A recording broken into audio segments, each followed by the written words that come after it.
अब जो गौरव गौतम जीरो। है, इनके तो फोटो सेशन ही खत्म नहीं होते। स्टेडियम में लड़कियां भी आती है, लड़के भी आते हैं, ना तो चेंजिंग रूम है ना बाथरूम है, सिंपल बाथरूम भी नहीं है। कितने बच्चों के वहाँ पे पैर में मोच आती है, कितने बच्चों को वहाँ पे इंजरी होती है, लेकिन वहाँ कोई देखने वाला नहीं है। तब सरकार की बारी आती है कि हाँ, अब हमने वाहवाही लूटनी है, अब हमने इसका पूरा क्रेडिट लेना है। तब उनके कोच भी आ जाएंगे, उनके मैनेजर भी आ जाएंगे, खेल के मंत्री भी आ जाएंगे, मुख्यमंत्री भी आ जाएंगे। आप ये हाल देखिए, ना कैश अवार्ड्स दिए जा रहे हैं, ना उन जो प्लेयर्स हैं उनका मान सम्मान, उनको उनके जो वो डिजर्व करते हैं वो हरियाणा सरकार में वो पोस्ट दी जा रही। राज्यसभा एमपी रणदीप सुरजेवाला का ट्वीट भी आया है। इसमें दीपेंद्र सिंह हुड्डा ने दिल्ली में प्रेस कॉन्फ्रेंस भी की है। नमस्कार, द हरियाणा टॉक्स के खास मुद्दे में आपका स्वागत है। नमस्कार। और खास मुद्दे में हम बात करेंगे हरियाणा सरकार के खेल विभाग की, क्योंकि खेल विभाग ने पिछले 4 दिन में 2 ऐसे नौजवान खिलाड़ियों की सिस्टम की लापरवाही की वजह से जान ले ली है, जिसका पूरे हरियाणा के न केवल खेल जगत में बल्कि हरियाणा के लोगों में भी बड़ा गुस्सा है। बास्केटबॉल प्लेयर हार्दिक और अमन दोनों अभी 15 और 17 साल के ही थे। खेलते वक्त जिस बास्केटबॉल पे वो खेल रहे थे वो पोल उनके ऊपर गिर गया और करीब 1000 किलो का वेट के नीचे वो दब करके मर गए। दोनों घटना भी पिछले संडे को और ट्यूसडे को हुई है, अभी हाल ही में है, जिससे सभी सख्ते में हैं और एक बड़ा सवाल छोड़ रहे हैं कि हरियाणा सरकार जो हर अचीवर के साथ खड़े होकर के फ़ोटो खिंचवाती है, अपने नंबर बनाती है कि हमारी खेल नीति के कारण हरियाणा के मेडल आते हैं, लेकिन ऐसे युवा प्रतिभावान प्लेयर्स की ये हालत और इस तरह से मौत होना सिस्टम पर बहुत बड़ा सवाल खड़ा। ये केवल बहादुरगढ़ और लाखन माजरा की घटना नहीं है। आप हरियाणा के किसी भी गांव में, किसी भी शहर में, किसी भी ज़िले में खेल स्टेडियम की दुर्दशा जाकर देखेंगे तो आपको सच्चाई और हकीकत सामने आ जाएगी कि वहाँ पे रोज़ाना हादसों का शिकार खिलाड़ी कैसे होते हैं और कैसे वो इस सिस्टम से निकलकर देश के लिए पदक जीतते हैं। और जब पदक जीतने के बाद जब वापस आते हैं तो सरकार और खेल विभाग अपनी आँखों पे और पलकों पे बिठाकर ढिंढोरा पीटता है कि ये हमारी उपलब्धि है। और इसमें जो नोट करने वाली बात है कि इसी स्टेडियम की रिपेयर के लिए जो स्पोर्ट्स प्लेयर्स हैं, जो वहाँ के एथलीट हैं, वो चीफ मिनिस्टर नायब सैनी से 3 महीने पहले मिले थे। पूरा बजट उनके पास था लेकिन काम शुरू नहीं हुआ था।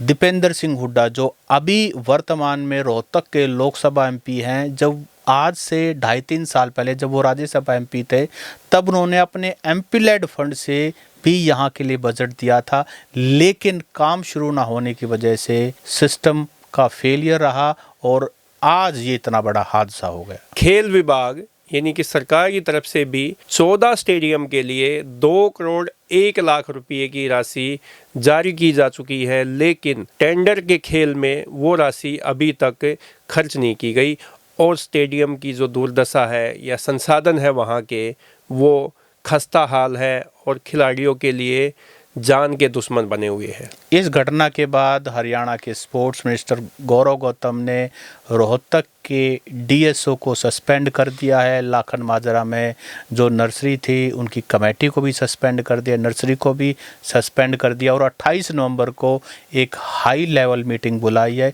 इसी बात पर चर्चा करने के और लिए। इस दुखद घटना के बाद हरियाणा ओलंपिक संघ के अध्यक्ष मीनू बेनीवाल ने 3 दिन तक कोई भी खेल गतिविधि हरियाणा में न करने के आदेश भी जारी किए हैं। ओपी जी, इसमें राज्यसभा एमपी रणदीप सुरजेवाला का ट्वीट भी आया है। इसमें दीपेंद्र सिंह हुड्डा ने दिल्ली में प्रेस कॉन्फ्रेंस भी की है। पूर्व मुख्यमंत्री भूपेंद्र सिंह हुड्डा रोहतक में अभी जिस समय हम ये पॉडकास्ट कर रहे हैं एक प्रेस कॉन्फ्रेंस कर रहे हैं। दीपेंद्र सिंह हुड्डा उसके बाद प्रेस कॉन्फ्रेंस करेंगे, तो सभी एक्शन में हैं। लेकिन सवाल ये है कि क्या ये सब करने से अमन और हार्दिक उनकी जान वापस आ जाएगी? देखो सत सिंह जी, आपने एक ऐसा आज हम लोग ये एक ऐसा ज्वलंत मुद्दा लेके आए हैं और जो 16-17 साल के नेशनल प्लेयर जो देश के लिए, तिरंगे के लिए खेलने वाले थे, आज उनकी वो हमारे बीच में नहीं है। जो लाखन माजरा खेल नर्सरी है जो बास्केटबॉल की, उसका जो सीसीटीवी फुटेज सामने आया है, उससे ना एकदम से ना दिल टूटने वाली ऐसी घटना है, हृदय विदारक एक ऐसी घटना है कि जो भी उसको देखेगा ना, उसके रोंगटे खड़े हो जाएंगे। ये जो हादसा नहीं है सत्सिंह जी, ये खेल विभाग की लापरवाही का, सिस्टम का ये फेलियर है, और ये यूँ भी कह सकते हैं कि ये हादसा नहीं, ये सिस्टम के द्वारा की गई हत्या है।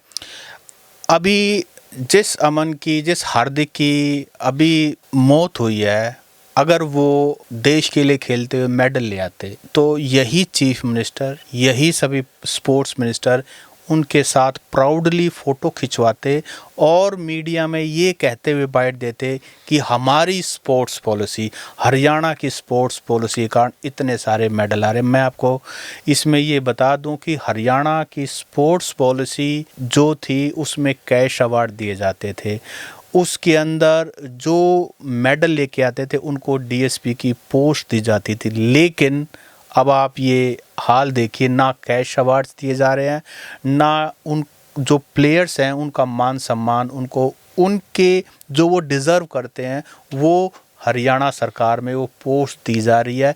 हमारे गोल्ड मेडलिस्ट, बड़े बड़े खेलों के जो वर्ल्ड लेवल पे जो चैम्पियन हैं, उनको एक छोटी सी नौकरी सेंट्रल गवर्नमेंट में, रेलवे में, आईटीबीपी में काम करने का गुजारा कर रहे हैं, जबकि वो राष्ट्रीय गौरव हैं, राष्ट्रीय चैंपियन हैं। हरियाणा सरकार उन पे मतलब उनके नाम पे सुर्खियाँ तो बटोरती है, लेकिन देने के नाम पे सिर्फ ठेंगा है। उनको मुख्यमंत्री से मिलने का समय भी नहीं दिया जा रहा। सत्सिंह जी, ये जब ओलंपिक होते हैं, कॉमनवेल्थ गेम होते हैं या वर्ल्ड चैम्पियनशिप होती है ना, और तब हमारे बच्चे वहाँ से जीत के मेडल जीत के आते हैं, तब तो ढिंढोरे पीटे जाते हैं, उनका सम्मान समारोह किया जाता है, कैश अवार्ड की घोषणा की जाती है, और कुछ प्लेयर्स को जो कि ओलंपिक में मेडल लेके आते हैं या कॉमनवेल्थ में लेके आते हैं, उनको तो कैश अवार्ड हाथों हाथ दिए जाते, चेक देते हुए कि फ़ोटो खिंचवाए जाते हैं, मीडिया की बड़ी सुर्खियाँ बनते हैं। लेकिन असल बात ये नहीं है सत्सिंह जी, असल है वो जो ज़मीन पे जो बच्चे प्रैक्टिस कर रहे हैं, जो अपने माता पिता उनके जो सुबह उठ के उनको 3 बजे 4 बजे स्टेडियम में लेके जाते हैं, उस स्टेडियम में जहाँ पे ये नहीं पता कि कब हादसा हो जाए, ये नहीं पता कि वो कब चोटिल हो जाए वहाँ पे, इसकी कोई गारंटी नहीं होती। लेकिन इसके बावजूद वो परिवार अपना सब कुछ जोखते हुए अपनी ज़मीन तक भी बेच देते हैं, अपना सब कुछ दाव पे लगा देते हैं, नौकरी दाव पे लगा देते हैं, और वो वर्षों तक ये सब करने के बाद वो मेडल तक पहुंचते हैं।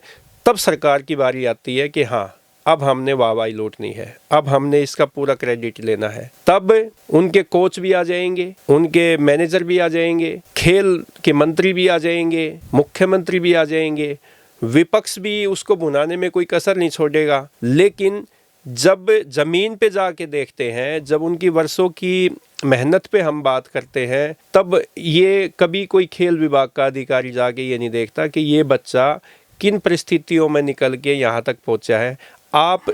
हम बाहर की बात बाद में करेंगे, रोहतक का आप राजीव गांधी स्टेडियम देख लीजिए, राज्य स्तरीय स्टेडियम है, वहाँ के बास्केटबॉल के आप कोर्ट देखोगे तो आपको जाके हकीकत सामने आ जाएगी। ना सिर्फ राजीव गांधी स्टेडियम, छोटू राम स्टेडियम देख लीजिए, वहाँ का बास्केटबॉल ग्राउंड देख लीजिए, वहाँ का बैडमिंटन हॉल देख लीजिए, खड्डे हुए हैं बाकायदा। और यहाँ से एक ऐसी प्लेयर उभरी है जिसने international Olympic medallist PV Sindhu को हराया था। तो टैलेंट की कोई कमी नहीं है। और मैं आपको बताऊं कि ये हादसा क्यों हुआ। हम रोहतक दोबारा लाखन माजरा में जो हादसा हुआ, हार्दिक की जो मौत हुई, रोहतक में डिस्ट्रिक्ट स्पोर्ट्स ऑफिसर की जो पोस्ट है पिछले 2-2.5 सालों से खाली है। अभी किसी को एक्टिंग चार्ज दिया हुआ, यानी कि चार्ज संभलवा, उससे पहले एक योगा कोच को दिया हुआ था, अब इनको दिया। कोई फुल टाइम रोहतक के अंदर डीएसओ तक नहीं, जबकि इसकी बार बार मांग की जा रही है। और उसके कारण कितना कुछ प्रभावित हो रहा है। ये तो जब सत्सिंह जी, जब छोटू राम स्टेडियम में जो रेसलिंग एकेडमी है, वहाँ की लड़कियाँ, चाहे वो कॉमनवेल्थ हो, चाहे वो वर्ल्ड चैम्पियनशिप हो या एशियन चैम्पियनशिप हो, नेशनल हो, हरियाणा के इस स्टेडियम की लड़कियां 4 से 5 ऐसी लड़कियां हैं जो देश के हरियाणा के लिए मेडल जीतती है, देश के लिए मेडल जीतती है। और जब वो लड़कियां वहाँ पे ट्रैक पे जब सुबह वार्म अप होती है, दौड़ लगाती है, तो आप वहाँ देखो कि उसकी हालत कैसे है, कितने बच्चों के वहाँ पे पैर में मोच आती है, कितने बच्चों को वहाँ पे इंजरी होती है, लेकिन वहाँ कोई देखने वाला नहीं है। इसके साथ साथ मैं बताऊं, जब कभी पेरिस ओलंपिक होता है तो पेरिस ओलंपिक में बकायदा मंत्री वहां पर जाते हैं और वहां पूरी ऐश करने जाते हैं, सरकारी खर्च पे जाते हैं, उनका कंट्रीब्यूशन जीरो होता है, ना किसी मैच में बैठते हैं, बड़े बड़े अधिकारी जाते हैं जो ना किसी मैच में बैठते हैं, उनका कोई यूटिलिटी नहीं होती। और अगर मैं हरियाणा सरकार की बात करूं, जो खेल डिपार्टमेंट ने 2019 के बाद कोई भी खेल का सामान नहीं खरीदा है। अब आप ये देखिए कि उसके बाद तो ओलंपिक्स भी हो लिए, उसके बाद कितने साल हो लिए, और हम बात कर रहे हैं कि 2 ओलंपिक हो चुके हैं, एक 20 में हुआ और फिर उसके बाद 22 में हुआ, 24 में हुआ। और इंडिया ने घोषणा की हुई है कि हम 2036 में इंडिया में ओलंपिक्स करवाएंगे, और 3,500 करोड़ का जो बजट है उसमें से हरियाणा को मात्र 8 करोड़ मिले। सबसे ज़्यादा मेडल देने वाला जो प्रदेश है उसको सिर्फ 8 करोड़। ये राज्यसभा एमपी रणदीप सुरजेवाला ने ट्वीट करके इस बात का जिक्र किया है, और गुजरात को 608 करोड़ के करीब उनको दिए गए हैं। खैर, किसी को कितने मिले, लेकिन हरियाणा को तो उसका प्रोपोर्शनेट शेयर मिलना चाहिए ना, जितना ड्यू है। तो रोहतक में डीएसओ फुल टाइम नहीं, स्पोर्ट्स ऑफिसर फुल टाइम नहीं है, यहाँ पर कोचिज़ नहीं है, जहाँ कोचिज़ वहाँ ग्राउंड नहीं है। तो ऐसे में आप ओलंपिक लेवल की तैयारी कराएंगे, वो वहाँ तक बात भी समझ में आती है, लेकिन इस तरह से नौजवान युवकों की ऐसे मौत होगी, कितनी दर्दनाक मौत है। जब से मैंने वो वीडियो देखा ना जिसमें हार्दिक बास्केटबॉल वो प्रैक्टिस करते हुए और वो उसके बास्केटबॉल का जो रिंग होता है, हाँ, उसको होल्ड करते हुए और उसमें एकदम गिर जाता है, इतना दर्दनाक है, मतलब आपका ना पूरी तरह से आत्मा हिल जाएगी। और कितनी लापरवाही, 3 महीने पहले मुख्यमंत्री से मिले, कितना मतलब बजट है, सारी चीज़ें हैं, लेकिन काम ही शुरू नहीं हुआ। आप ये देखो ना सत सिंह जी, ओलंपिक की आपने जिक्र किया अभी पीछे, ओलंपिक में जो निशानेबाजी में हरियाणा के प्लेयर्स ने सबसे ज़्यादा मेडल जीते देश के लिए, मनु भाकर 2 मेडल, इसके अलावा और भी कई निशानेबाज शूटर हैं जिन्होंने ओलंपिक में पदक जीते। तब ये कहा कि देखो हमारे निशानेबाजों ने ओलंपिक में पदक जीते हैं, टोक्यो में भी जीते और इसके बाद फिर अपना ये पेरिस ओलंपिक में भी। लेकिन आप इस बात से कितने वाकिफ़ हैं, ये सिस्टम से कितने वाकिफ़ हैं, एक भी शूटिंग रेंज हरियाणा में सरकारी नहीं है, प्राइवेट अकेडमिया है, प्राइवेट शूटिंग रेंज है, वहाँ पे प्रैक्टिस करते हैं। पूर्व मुख्यमंत्री मनोहर लाल ने घोषणा की थी कि हम 5 या 6 शहरों में शूटिंग रेंज बनाएंगे, वो अभी भी अधर में लटकी हुई है। तो आप ये बताइए ना, जब मेडल लेके आए ओलंपिक से तो हमारी वजह से जीत के लेके आए हैं, हमने उनको फैसिलिटी दी है, हमने कैश अवार्ड इतना दिया है, हम नौकरी ऑफर करते हैं, लेकिन वो फैसिलिटी आप देखिए ना, एक भी सरकारी शूटिंग रेंज पेरिस ओलंपिक 2024 से पहले हरियाणा में नहीं थी। आप शूटिंग एकेडमी बनाने में तो करोड़ों रुपए लगेंगे। छोटूराम स्टेडियम और राजीव गांधी स्टेडियम में लड़कियां भी आती है, लड़के भी आते हैं, ना तो चेंजिंग रूम है, ना बाथरूम है, सिंपल बाथरूम भी नहीं है। अब आप ये देखिए कि अगर एक प्लेयर सुबह 2-3 घंटे प्रैक्टिस करता है, शाम को 2-3 घंटे प्रैक्टिस करता है, बाथरूम तक की फैसिलिटी नहीं है, और आप सपने दिखाते हो, नंबर बनाते हो कि हम ओलंपिक में हरियाणा प्रदेश को, हमारी खेल नीति है, ये है वो है। मतलब मैं कह रहा हूँ कि कोई स्पोर्ट्स मिनिस्टर, देखो इससे पहले जो स्पोर्ट्स मिनिस्टर था उसके ऊपर कितने गंभीर आरोप लगाए, जबकि वो तो कितने बड़े अपने आप में प्लेयर रहे। खेल के लिए, हरियाणा के खेल के लिए, हरियाणा के खेल स्टेडियमों के लिए 1% भी उनका योगदान नहीं है, 1% भी संदीप सिंह का योगदान। अब जो गौरव गौतम है, इनके तो फोटो सेशन ही खत्म नहीं होते, ये इधर उधर की एक्टिविटीज में इनका इतना ज़्यादा इन्वॉल्वमेंट है, लेकिन खेल के लिए आज तक इन्होंने किया क्या है मुझे तो लगता था कि एक युवा को अगर कमान मिली है खेल मंत्रालय की तो कुछ चमत्कारिक करके दिखाएंगे, लेकिन मुझे ग्राउंड पे तो डबल। पिछले दिनों हमने जैसे अशोक खेमका खेल विभाग में थे, उनके हाथ में उनकी जिम्मेदारी थी। और फिर पंकज नैन जो IPS ऑफिसर हैं, उन्होंने भी कुछ समय तक एज ए खेल डायरेक्टर की जिम्मेदारी निभाई। तब कुछ हलचल होती थी, स्टेडियमों में काम होते भी दिखाई दिए थे और खिलाड़ियों की सुनी भी जाती थी। लेकिन उसके बाद खेल विभाग किन अधिकारियों के हाथों में है, कौन अधिकारी वहाँ बैठे हैं, मैं कह रहा हूँ कल हमने एक वर्ल्ड चैंपियन बॉक्सर से बातचीत की। वो एशियन चैंपियनशिप में भी मेडल जीत के लेके आए हैं। वो इससे पहले और भी कई इंटरनेशनल पदक जीत चुके हैं। आज तक कैस अवार्ड भी नहीं मिला है। तो आप ये देखो ना कि कोई खेल अधिकारी उनकी सुनने को तैयार नहीं, कोई खेल अधिकारी उनसे बात करने को तैयार नहीं। अरे भाई, आप ये बताओ ना कि किस चीज़ के आप ढिंढोरा पीटते हो, आप ये बताइए। मैं रोहतक स्पोर्ट्स एक जो रोहतक के डिप्टी कमिश्नर रहे, अब तो नहीं है, 2-3-4 पहले थे, वो एक्चुअली स्पोर्ट्स डिपार्टमेंट का जो काम रह गया ना, खिलाड़ियों की सूद लेना नहीं है, वो उनको बढ़िया बढ़िया तो किट चाहिए। मैं प्रशासन की बता रहा हूँ, बढ़िया बढ़िया अधिकारियों को किट चाहिए। फिर वो समय मांगते हैं कि भाई हमें बैडमिंटन का ग्राउंड चाहिए, अपने अलग से कोर्ट चाहिए। उसके अलावा साइकिल तक भी, महंगे वाली साइकिल 25-25, 30-30 हज़ार की उनको साइकिल खरीदवा दो। ये सब कुछ सारी चीज़ें मैं कह रहा हूँ, ये सारी चीज़ें हमें मतलब पता खेल है। विभाग से खेल विभाग पे खर्च होना चाहिए। हाँ। वहाँ कोई IAS ऑफिसर है जो डिप्टी कमिश्नर होते थे पहले।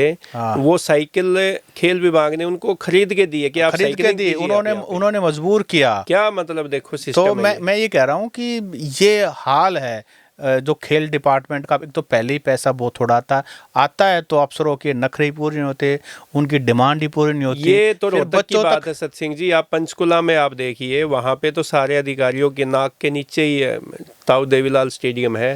हाँ। सारी एकेडमियाँ वहीं पे है, एक्सीलेंस सेंटर वहीं पे है, सेंटर ऑफ एक्सीलेंस वहाँ पर है। और उनका देखो ना डाइट की कहाँ से उनको ढाबे से खाना मिलता है। आप ये बताओ, ढाबे से खाना खिला के आप इंटरनेशनल ओलंपियन तैयार करोगे आप? तो हार्दिक और अमन की जो मौत हुई है, वो मौत इस सिस्टम की है। उसका कारण सीधा सीधा ये सिस्टम है। गांव में कितने सारे स्टेडियम हैं, आप जाके देखिए पिछले कितने सालों में एक भी ईंट लगी हो। अगर कोई स्टेडियम एक्टिव है, ऑपरेट है, तो सिर्फ और सिर्फ प्लेयर्स जो पहले ही नौकरी नहीं है, रोज़गार नहीं है, अपने ही पैसों से अगर उसको चला रहे हैं तो चला रहे हैं। हरियाणा सरकार के खेल मंत्रालय का ज़ीरो कंट्रीब्यूशन है। ना वहाँ कोच है, ना वहाँ फैसिलिटीज़ है, ना वहाँ बाथरूम की फैसिलिटीज़ है, कुछ नहीं है। ना वहाँ स्ट्रीट लाइट है, अंधेरा होने के बाद कहाँ से प्रैक्टिस करें। ये सारे बातें बहुत बड़ा सवाल छोड़ते हैं। आपको क्या लगता है, अमन और हार्दिक की जो मौत हुई है, उसका असली गुनहगार कौन है? आपके गांव में, आपके शहर में, आपके ज़िले में खेल स्टेडियम की क्या स्थिति है? आप उसके संसाधनों को लेके कितने सेटिस्फाई है? ये भी हमें अपनी राय कमेंट बॉक्स में ज़रूर करें। नमस्कार।